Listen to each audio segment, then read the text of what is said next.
الحمد لله وكفى والصلاة والسلام على عباده الذين اصطفى أما بعد فأعوذ بالله من الشيطان الرجيم بسم الله الرحمن الرحيم قال الله تعالى في كتابه المجيد والفرقانه الحميد ولقد أرسلنا إلى من قبلك فأخذناهم بالبأساء والضراء لعلهم يتضرعون.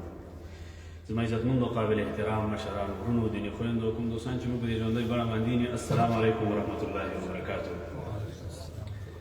زما عزتمندو څنګه چې هر جمعه د یو موضوع په مناسبت تاسو ته مخاطب یو، نن هم ان شاء الله تعالی یو موضوع چې هغه مهمه ده، هغه دا چې په وخت د مصیبتونو کې، په وخت د تکلیفونو کې، په وخت د پریشانیانو کې، په وخت د غمونو کې حکمتونه پیژندل چې په هغې کې کوم حکمتونه دي. نن به هغه حکمتونو کې به ان شاء الله تعالی وضاحت وکړو. زما عزتمندو کله چې مؤمن مسلمان باندې کله تکلیف راشي، مصیبت، پریشانی او غم ورباندې راشي، نو دا مؤمن مسلمان په هغې کې غور کوي، فکر ورباندې کوي. او الله سبحانه وتعالی قرآن عظیم الشان کې داسې مؤمنانو صفات بیان کړي دي چې دا مؤمنان دي.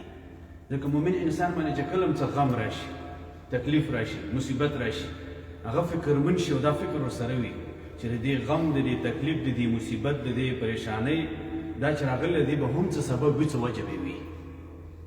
یو خو دا ظاهري وجه وي کوم چې ساینسدانان یې بیان کړي، د ساینس د ذریعې نه معلوم شي چې دا د دې ذریعې او د دې د وجې نه دا مصیبت، دا تکلیف راغلی دی. طبیبان یې معلوم کړي، ماشین یې معلوم کړي، دا تکلیف، دا زلزله، دا مصیبت، دا سیلاب دا د دې وجې نه راغلی. نو اکثره خلک هغه فقط د یوې وجې ته متوجه وي کوم چې دا ساینس او ساینسدانان یې بیان کړي. کوم چې شرعي وجوهات دي او شرعي وجې د هغې ته انسان فکر نه وي چې دا حادثات، دا واقعات، دا تکلیف، دا پریشانی، دا مصیبت چې په ما باندې راغلی دی، د دې به څه وجې وي، دې ته د کوم انسان فکر نه وي. موږ تاسو ګورو په دنیا کې لوی لوی حادثات راشي، واقعات راشي، مصیبتونه راشي، ډېر انسانان پکې مړه شي، ډېرو کورونه ودانۍ پکې ورانې شي. او دا حادثات او واقعات، دا مصیبت هم داسې راشي کله اجتماعي شکل باندې وي، ډېر انسانانو باندې راشي په یو ځای باندې، کله انفرادي شکل وي، یو انسان راونیسي، هغه غریب په مشکل کې وي، په تکلیف کې وي، قسمه قسم ازمایښتونه، امتحانات، مرضونه، تکلیفونه، مصیبتونه دا پرې راځي، کله اجتماعي، کله انفرادي. نو په دنیا کې چې په هر ځای کې په مسلمان باندې یا په مسلمانانو باندې تکلیفونه راځي، غمونه ورباندې راځي، پریشانیان ورباندې راځي، نو په هغې باندې خفګان پکار دی. ولې خفګان پکار دی؟ ځکه چې الله سبحانه وتعالی قرآن کې فرمایي انما المؤمنون اخوه، تمام مسلمانان د په خپل مابین کې ورونه دي. نو نور مسلمانان چې کله په غم او په مصیبت کې مبتلا کېږي، نو په دې باندې خفګان پکار دی. یو مسلمان په غم کې دی، په تکلیف کې دی، نو په دې باندې پریشانی او خفګان پکار دی. ځکه چې الله سبحانه وتعالی فرمایي چې یو مسلمان د بل مسلمان ورور دی، یو مسلمان به د بل مسلمان په غم، په درد، په هغې باندې به خفه کېږي. زما عزتمندو بیا دا تکلیف، مصیبت، پریشانی، غمونه، ازمایش، امتحان، د دې د راتللو اسباب پېژندل پکار دي چې دا ولې راځي او په کوم سبب باندې په دې انسان باندې راځي.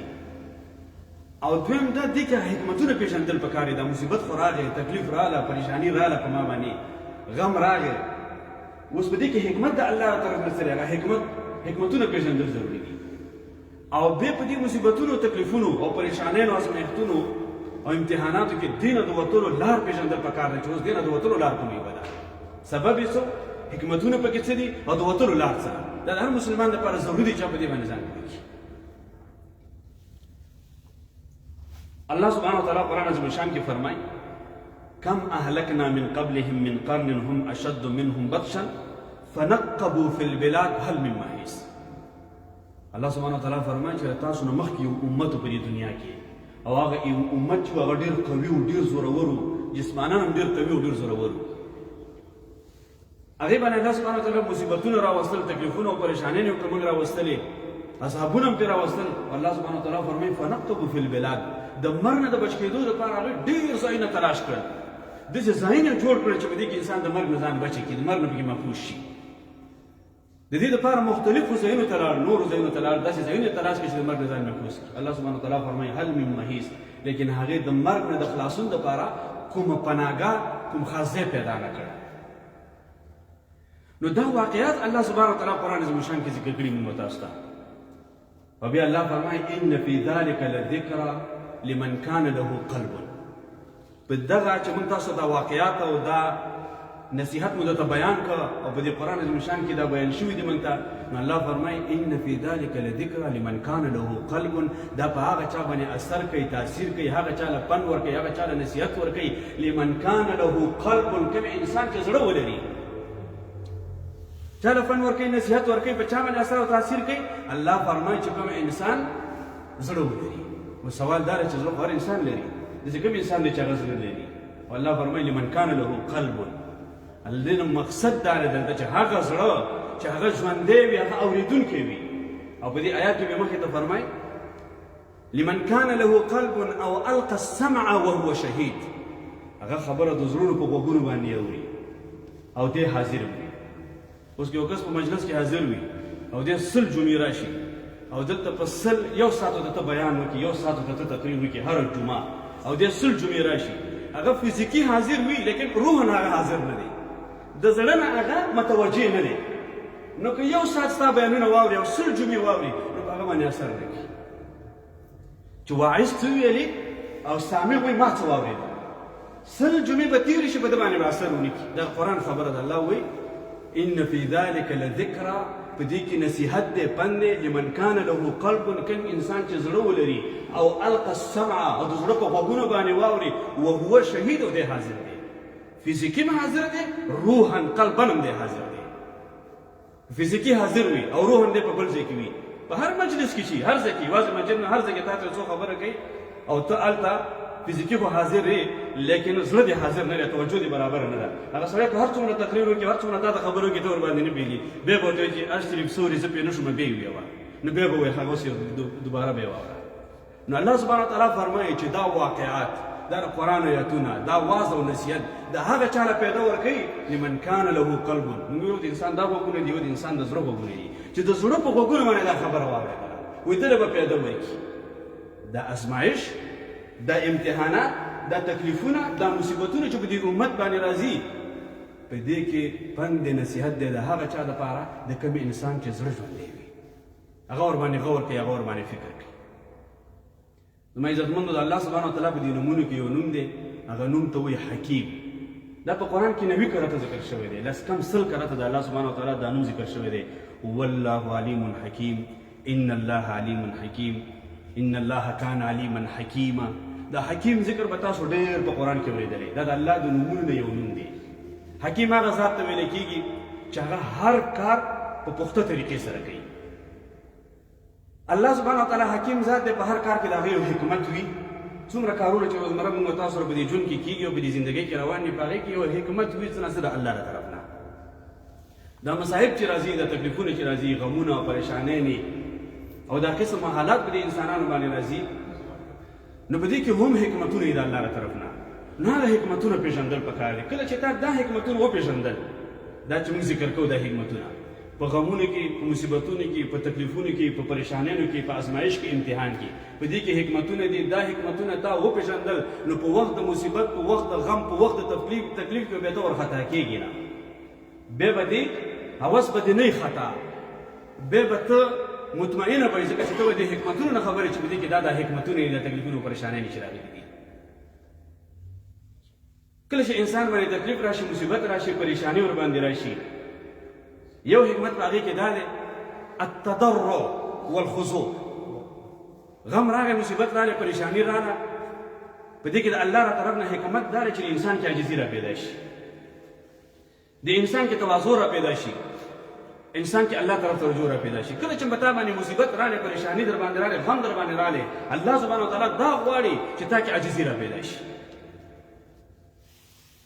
او په دې باندې د قرآن عظیم الشان دا آیات چې الله سبحانه وتعالی فرمایي ولقد ارسلنا الى امم من قبلك فاخذناهم بالبأساء والضراء لعلهم يتضرعون.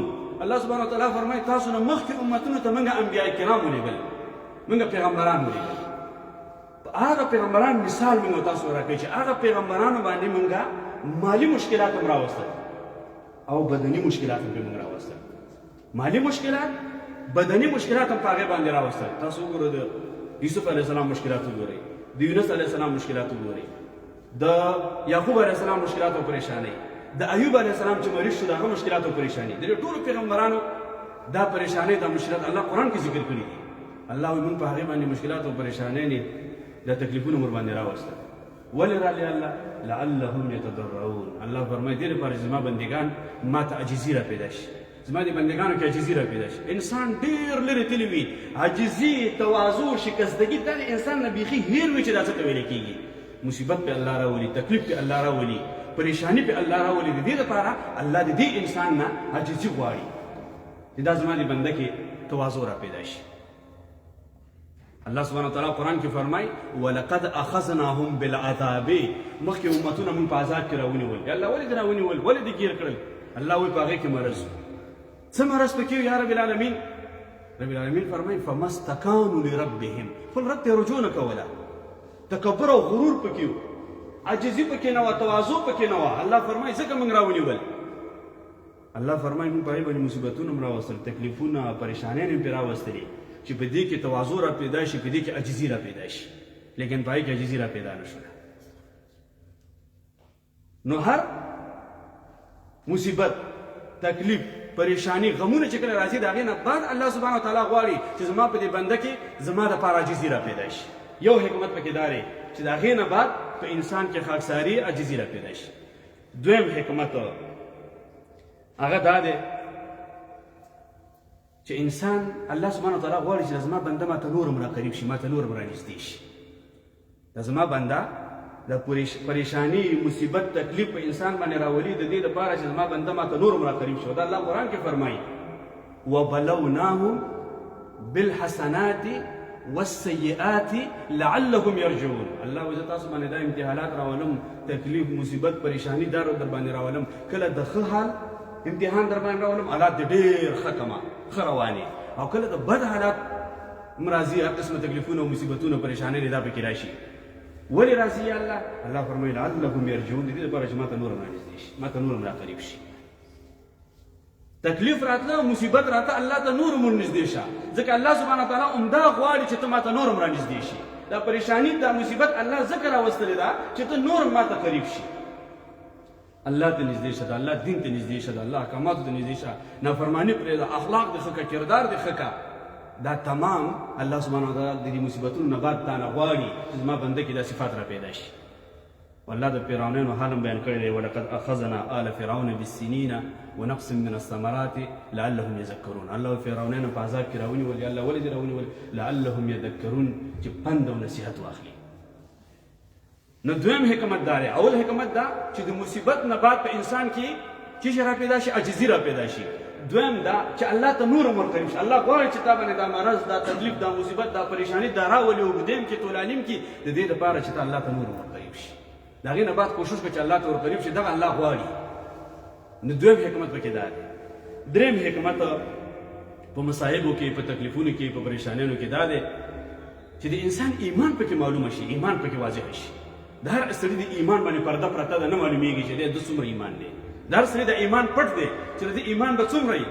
نو الله سبحانه وتعالی غواړي په دې مصیبتونو کې، په دې تکلیفونو، پریشانیانو، غمونو کې، دا قسمه قسم ازمایش، امتحانات، فتنې، په دې کې الله سبحانه وتعالی غواړي چې دا ایمان واضح شي، ایمان پکې ښکاره شي، ایمان پکې څرګند شي، د هر انسان ایمان معلوم شي. او دا هم الله سبحانه وتعالی قرآن نه ذکر کړي دي. ان شاء الله تعالی موږ هر خبره کوو هغې باندې دلیل د قرآن عظیم شان دی. الله سبحانه وتعالی قرآن کې فرمایي وبلونا ولنبلونکم حتى نعلم المجاهدين منكم والصابرين. ولنبلونکم، ازمایش به په تاسو راولم، امتحانات به په تاسو راولم، تکلیفونه، مصیبتونه، پریشانۍ به په تاسو راولم، تر کوم وخته پورې؟ تر دې پورې چې په تاسو کې مؤمنان معلوم شي. هغه کسان چې تاسو کې وایي چې موږ صبر کوونکي او صابران خلک یو، هغه صبر کوونکي معلوم شي، او دنیا ته ستا د ایمان حقیقت هم معلوم شي چې تاسو څومره مسلمانان یئ. چې نن د عربو ایمان څنګه دنیا ته معلومیږي. د عربو د ایمان د الله سبحانه وتعالی داسې دنیا ته ښیي، واضحه کوي یې. د دوی غیرت الله دنیا ته ښیي. الله وایي دا در باندې ذکر راولمه چې ستاسو ایمان دنیا ته معلوم شي، دنیا ته ستاسو غیرت ښکاره شي چې تاسو مؤمنان یاستئ که نه، مسلمانان یاستئ که نه. حتی نعلم المجاهدین منکم والصابرین. دا امتحانات به الله وایي زه راولم په تاسو باندې، په په هر حال کې نو دا دعا کوه چې یا الله په ما داسې مصیبت رانولې، داسې تکلیف را باندې رانولې، داسې ازمایش را باندې رانولې، داسې مرض را باندې رانولې، داسې فتنې ته مې مخامخ نه کړي چې هلته زما ایمان، هلته قوي ایمان پکار دی او زما ایمان کمزوري وي. همیشه به دا دعا کې د دې نه به ځان ساتئ. ولې الله سبحانه وتعالی وایي خامخا به راولم. نن واضح لیدل کېږي چې په دې خلکو باندې الله سبحانه وتعالی لوی امتحان دی. د فلسطین په مسلمانانو باندې یو شان امتحان دی، په دنیا کې نور مسلمانانو باندې بل شان امتحان دی، هغې نه بل شان امتحان او ازمایش دی. لیکن په دې خلکو باندې الله سبحانه وتعالی داسې ایمان راوړ، داسې امتحان راوستل چې دنیا ته د دې ایمان څرګند شي، واضح شي چې دا اصل اسلام څه دی. وایي دې کې ایمان نشته، دا د ایمان نه خالي دی، دا د قاتلانو سهولتکار دي. الله سبحانه وتعالی دنیا ته ښیي. الله سبحانه وتعالی نه همیشه دا دعا کول پکار دي چې یا الله په موږ باندې داسې امتحان، داسې ازمایش، داسې مصیبت مه راوړه، ځکه په دغه وخت کې د انسان ایمان معلومیږي چې دا څومره مؤمن دی. دا الله سبحانه وتعالی قرآن عظیم الشان کې فرمایي احسب الناس ان یترکوا ان یقولوا آمنا وهم لا یفتنون. ما ایمان راوړه، زه مسلمان یم، خبره خلاصه شوه، کلمه دې ویلې ده، و مسلمان یم کلمه مې. الله وایي دا دې وویله، په دې نه خلاصېږي. حسب الناس، خلک دا ګمان کوي ان یترکوا چې موږ هم داسې پرېغوستلی شو، ان یقولوا آمنا، موږ مسلمانان یو، نور به فتنې به نه راځي، وهم لا یفتنون، فتنې به نه راځي، مصائب به نه راځي، مشکلات او پریشانیانې به نه راځي. الله سبحانه وتعالی فرمایي ولقد فتنا الذين من قبلهم، د تاسو نه مخکې امتونو باندې دا ازمایش او دا امتحانات راتلل. او بیا الله فرمایي ولې راتلل؟ دلته الله سبحانه وتعالی هغه وضاحت و ذکر کړ.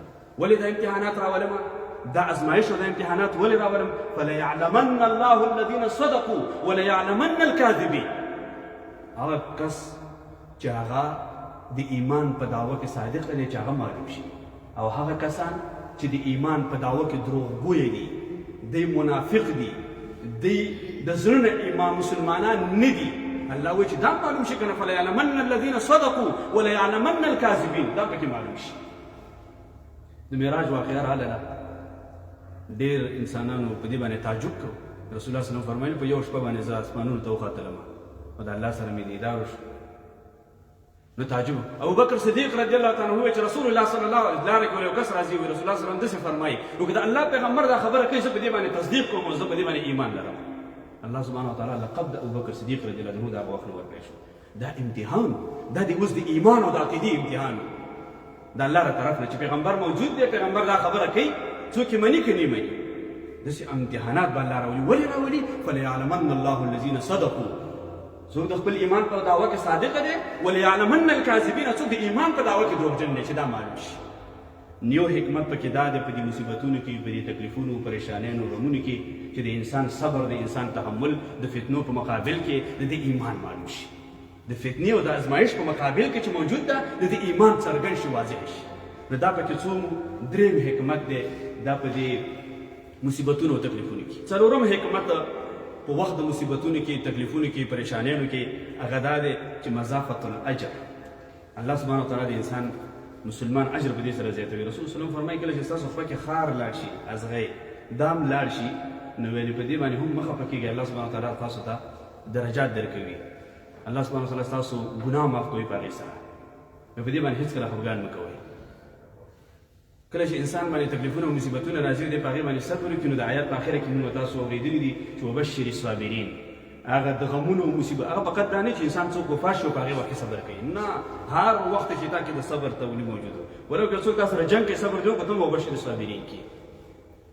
که سخت نه سخت عبادت هر څومره سخت او صبر دې پرې وکړو، د عبادت دې وکړو، ته هم وبشر الصابرین کې داخلي. په دې کې تمام هغه کسان شامل دي چې د هر فتنې، د هر ازمایش او د هر تکلیف، د هر مصیبت په وخت کې د صبر کولو والا دي. نو الله فرمایي وبشر الصابرین، پیغمبر دې له خوشخبري ورکړه. څه خوشخبري ده؟ اولئک علیهم صلوات من ربهم ورحمه. د الله سبحانه وتعالی خصوصي بندګان دي، دا د وی آی پي بندګان دي، د الله طرف نه خصوصي رحم دی په دې کسانو باندې. یو حکمت پکې دا دی چې الله کله په تا باندې مصیبتونه راتل، تکلیفونه، پریشانیانې، مرضونه در باندې راتل، نو په دې باندې پېښه چې د الله پیغمبر فرمایي چې په دې سره د انسان مضافة الاجر، اجر د انسان زیاتېږي. پنځم حکمت په دې مصائب کې دا دی چې تخفیف پکې وي. تخفیف الله سبحانه وتعالی د خپل انسان له ډار ورکوي، له ویره ول ورکوي. د انسان نه الله سبحانه وتعالی ير وي، د الله نه ډار نه وي، خوف نه وي، ویره نه وي. نو الله سبحانه د انسان باندې لږ تکلیفونه، لږ مصیبتونه، لږ پریشانیانې پرې راولي، ازمایش او امتحان ور باندې راولي. ولې راولي؟ چې په دې انسان کې د د خپل رب نه ډار او ویره را پیدا شي. او د الله قرآن کې فرمایي وما نرسل الآیات الا تخویفا، موږ چې دا لږې نښې نشانې درښکاره کوو تاسو ته د دې لپاره چې د بندګانو کې ډار او خوف پیدا شي، ویره پیدا شي. الله ته رجوع کول پکار دي. نو کله کله مصیبتونه دې دپاره راځي چې الله سبحانه وتعالی د خپل بنده لږ وډار کړي کې ویره را پیدا شي او خپل رب ته رجوع وکړي. شپږم حکمت په دې مصیبتونو او په دې تکلیفونو کې دا دی چې مصائب انسان ته د عقیدې او د توحید او د توکل درس ورکوي. کله چې مصیبت راشي دا مصیبت عملی طور باندې خپل اصلیت ښایي. کله چې مصیبت تکلیف او پریشانی راشي دا عملی طور باندې د خپل اصلیت د انسان ته ښایي او د انسان ته متوجه شي چې ای انسانه ته ډېر کمزوری، ته د خپل رب د کومک نه بغیر هیڅ تکلیف د ځان نه نشي لرې کولی. ای انسانه ته لاړ شه خپل رب باندې توکل وکړه. دا مصیبت ورته وایي، دا تکلیف دا پریشانی ورته وایي چې ای انسانه ته ډېر کمزوری، ته د خپل ځان نه هیڅ تکلیف نشي لرې کولی، خپل رب باندې توکل وکړه، خپل رب ته عذر او زاري وکړه. نو دې په وجه باندې د انسان نه خودپسندي، تکبر، غرور دا د انسان نه ختم شي. انسان باندې تکلیف راشي ځان نه تکلیف نشي لرې کولی، دی مریض شي ځان له شفا نشي ورکولی. په بهترینه شفاخانه کې به وي، په جدید ټکنالوژي کې به پروت وي، ښه ښه طبیبان به راته ولاړ وي، لیکن ځان له به شفا نشي ورکولی. اولاد به دې وفات کېږي، د خپل اولاد مرګ به نشي راستنولی. تاسو به دنیا تمام امکانات موجود وي، لیکن تاسې غم تکلیف مصیبت پریشانی کې به مبتلا یې چې د هغې نه به ځان نشي خلاصولی. هغه یو هم کار نه ورکوي چې ته د هغې نه ځان خلاص کړي. نو دې وخت کې د انسان ته د خپل ځان ډېر لاچار او ناتوانه ښکاره شي او دی د خپل رب د مدد محتاج شي. تکلیف او مصیبت پریشانی انسان ته دا ښایي. امام ابن قیم رحمه الله فرمایي وی الله سبحانه وتعالی د خپلو بندګانو علاج کله کله په مصیبتونو او په پریشانیانو باندې په غمونو سره کوي، ولې که داسې ونه کړي نو د انسانان به سرکشي شي. دا هم یو دوا ده. دا مصیبت تکلیف پریشانی چې په انسان باندې راځي دا یو علاج دی، یو دوا ده. که داسې ونه کړي نو د انسانان به سرکشي شي. وی کله کله الله سبحانه وتعالی د خپلو بندګانو علاج په دې سره کوي، په دې سره انسان پاک شي. رسول الله صلی الله علیه وسلم فرمایي چې په دنیا کې به د انسان امتحان کله ډېر اوږد شي، ډېر طولاني شي د انسان امتحان، ازمایش، تکلیف، پریشانی انسان پکې مبتلا وي، نه ختمېږي دا غم او دا تکلیف، دا پریشانی هم داسې روانې وي. وایي الله دې داسې د ګناهونو نه پاک کړي چې د قیامت په ورځ د خپل رب سره ملاقات کېږي. وایي دې د ګناهونو نه داسې پاک وي چې یوه ګناه د ده په بدن باندې نه وي پاتې. الله د دې ازمایش، امتحان، پریشانی خو اوږدې کړي، خو دې د ګناهونو نه داسې پاک شي چې په ورځ د قیامت باندې د خپل رب سره ملاقات کېږي، په ده باندې یوه ګناه نه وي پاتې. شپږم حکمت پکې دا دی چې پریشانی، غم، مصیبت انسان ته څه شي درس ورکوي؟ د عقیدې، د توکل، د توحید او د ایمان درس انسان له ورکوي. انسان متوجه کوي الله ته چې انسان ته ډېر کمزوری دی، هېڅ هم نشي کولی. رب ته متوجه شه، په رب باندې توکل وکړه.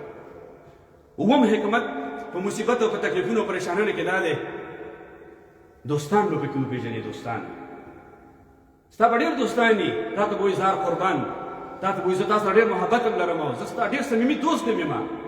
هغه دوستان به په وخت د تکلیف او مصیبت کې د هغې به معلومېږي چې کوم ستا مفاد پرسته دوست دی او کوم ستا مخلصه دوست دی. د دې دوستانو فرق کېږي په وخت د تکلیف او په مصیبت او پریشانۍ کې. کله چې تا باندې تکلیف او پریشاني راغله نو بیا به معلوم شي چې اوس تا څوک دوست دی او تا سره څوک ولاړ دی، څوک کولی شي چې ستا د تکلیف او د پریشاني تا نه راکمې کړي، څوک دی چې تا سره عزت نه ودرېږي. دا به په وخت مصیبت کې معلومېږي. رسول الله صلی الله علیه وسلم فرمایي، د ابو موسی اشعري رضی الله عنه روایت دی، هغه فرمایي وایي د ښه دوست مثال داسې دی لکه د خوشبو په شان دی، معطر په شان چې ته د هغه سره کښېنو نو همیشه به تا نه خوشبو به راځي. او د بد دوست مثال داسې دی لکه د انګر په شان دی، که ته د هغه سره کښېنو یا به د لباس تورېږي او یا به د لباس سوځېږي. ښه دوست همیشه انسان ته فایده ورکوي، بد دوست همیشه انسان ته نقصان ورکوي. حتی چې قیامت په ورځ هم انسان د هغې نه انکاري شي، یا لیتني لم اتخذ فلانا خلیلا، کاش چې داسې دوستانو دوستي مې نه وی کړې. الله سبحانه وتعالی فرمایي کونوا مع الصادقین، د چا سره دوستاني وکړئ؟ د صادقه خلکو سره دوستي وکړئ. داسې دا ښه دوست په دنیا کې د الله له طرف نه لوی نعمت وي، خو چې مخلصه دوست وي. نو په غمونو کې او په پریشانیانو کې، په تکلیفونو کې یو غټه خبره دا ده، دا حکمت پکې دی، دا پکې اووم حکمت دی چې ښه دوستان، ښه خپلوان دا به راته معلوم شي چې دې کې تا سره حقیقي دوست او حقیقي خپلوان رشته دار څوک دی چې په وخت د غم، په مصیبت او په تکلیف کې تا سره ودرېږي، په وخت د فقر کې تا سره څومره ودرېږي، په وخت د مرض کې تا سره څومره ودرېږي، په وخت د محتاجۍ کې تا سره څومره ودرېږي. دا تمام معلومېږي په وخت د څه شي کې؟ په وخت د مصیبت او تکلیف او پریشانۍ کې معلومېږي. اتم حکمت په مصیبتونو کې، په تکلیفونو کې، په پریشانیو کې دا دی چې د ښه صحت او د نعمتونو قدر به در معلوم شي. ډېر انسانان نعمتونه استعمالوي لیکن قدر ورته معلوم نه دی. ډېر انسانان د نعمتونو په قدر باندې نه پوهېږي. د کلونو کلونو راهیسې به انسان نعمتونه استعمالوي لیکن دا بیا په اهمیت باندې نه پوهېږي، په قدر باندې به نه پوهېږي. والدین یو نعمت، وطن یو نعمت، اولاد یو نعمت دی، میرمن یو نعمت دی، دا صحت یو نعمت دی، دولت یو نعمت دی. کله چې غم او مصیبت او تکلیف او پریشانی رالل او دې درنه واغستل، نو بیا په دغه وخت کې د انسان ته دغه نعمت حقیقي لذت معلوم شي. حقیقي لذت په کوم وخت کې معلومیږي چې کله دغه نعمت نه ته محروم شي. نو دا ازمایش، مصیبتونه، تکلیفونه، پریشانیانې چې پکې راځي، یو حکمت دا دی چې د ښه صحت او د نعمتونو قدر به در معلوم شي. او انسان به په نورو نعمتونو باندې الله سبحانه وتعالی شکر وباسي چې دا نور نعمتونه رانه الله وانخلي، د هغې په قدر باندې خو نه هم پوه شوی. نو هر پریشانی، هر تکلیف تا ته په دې متوجه کېږي چې دا نعمت مې درنه واغستو، نورو نعمتونو ته متوجه اوسه، په هغې باندې د الله سبحانه وتعالی شکر ادا کړه او د هغې قدر وپېژنه. نهم حکمت په مصیبتونو په تکلیفونو کې دا دی چې انسان په خپلو غلطیو باندې، په خپلو کوتاهیو باندې فکر وکړي.